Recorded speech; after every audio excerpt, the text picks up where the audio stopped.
Hey everybody, Brian Germain here from my greenhouse. I had an interesting insight that I wanted to share. From working at my friend's farm to learn more about gardening, I have noticed that the soil in my area is not quite what you call pH balanced. It's kind of acidic because there's a lot of clay in the soil here. That's an understatement. It's Maryland. It's all clay. And so I've been little by little, sort of trying to solve all these problems from the perspective of adding, more organic matter and worm compost and things. And that model makes sense. But if you're being held back from something like low pH, and you can take this as a metaphor in your life, in your mind, those things may not help. And so I added lime. And for the gardeners out there, you know what I'm talking about. There's this powder, it's a rock powder, lime dust. And I've already noticed in just a day that the plants look a lot happier. And of course, not all of them are, because some of them are at the end of their season, and you have to know when to just say, sorry, Mr. Kale, you've had your season, it's come and gone. And there are certain things in your life that you just have to say, nah, I will be thankful for you being regenerated in the compost. As I do when I'm picking the less desirable plants out of here. And I want to share that other insight. So when I pull this chickweed out of here, right, you could say, oh, it's, I didn't plant it, therefore it doesn't belong there. Well, that may be true. And in a lot of cases, these things are invasive, not helpful, and some even call them weeds. And when I start picking weeds out of my garden, I'll get a little fervorous. Maybe you know what I'm talking about, kind of getting in there, and I'm defending my babies, defending my plants. And then I notice what it's doing to my consciousness. And I changed my attitude. So now when I weed, I get into it, but instead of saying, I hate you, I want to get you out of here, you bastards. Now when I weed, I just I say, thank you for your life form. You're going to go into my compost. I love you as a life form.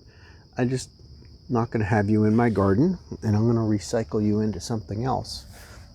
Look at those guys. So you can see a little bit of lime left over. You got to be careful not to get too much of that on your plants. But there has been noticeable growth really quickly. Look at that. In all the plants. And it was just a matter of knowing a little bit more. Pretending that we know everything doesn't really lead where we want to go, does it? Right? I understand everybody wants to feel confident in their knowledge, and we love disseminating what we know. But the only way to know more is to admit that you don't know the whole story. So I started working at a friend's farm and picking his brain every single time I'm there. I'm asking tons of questions about what needs to be done to improve. And I'm learning, some of the things. They go, oh, there's a weed. Well, is it really a weed? Turns out that particular one is edible. So many of these things that we think of are bad are not bad. And even if you don't want them in your garden, you might choose to change your attitude about it. Another one of my secrets, I put charcoal in the land, right, into the soil. And that helps absorb toxins and stuff, because I don't know what people sprayed here before I was out here. Lots of different things were going on. Look at these beans. Isn't that beautiful? This is all different beautiful beans, and I put some sunflowers up at the front. That'll be beautiful. This stuff here is called comfrey. And read up on comfrey. It is an amazing cover crop that you can add. It'll take over if you let it. So you have to plant it kind of, far apart from the others. I just keep, sort of moving them around into different places. But those suckers will, in addition to having many benefits to the human body, don't eat it, please. But, topically, it speeds up healing. It even speeds up the healing of bones. How about that? Read up. But comfrey will send down a taproot that can go as deep as 20 feet. And it actually, like an elevator, it brings the nutrition up from the deeper soil and up into the land. And so your plants will get the benefits of that cover crop. And ultimately, we don't want bare soil. That's the old model. Monoculture planting is the way that we used to do it.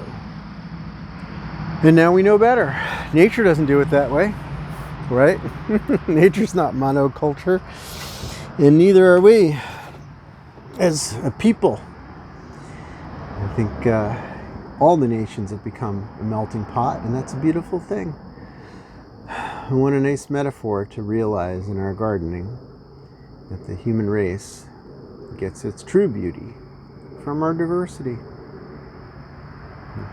Each of us brings to the table something different, a different aspect of humanity adding to the whole.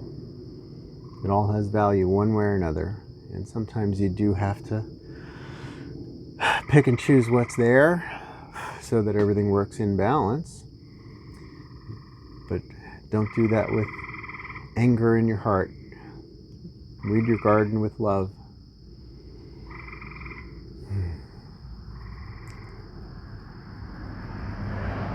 Can you hear the peepers? The peeper frogs? I actually put a little pond in, and the frogs have migrated over to my pond from the other vernal pond that's over here. Very, very cool. Just wanted to show you the growth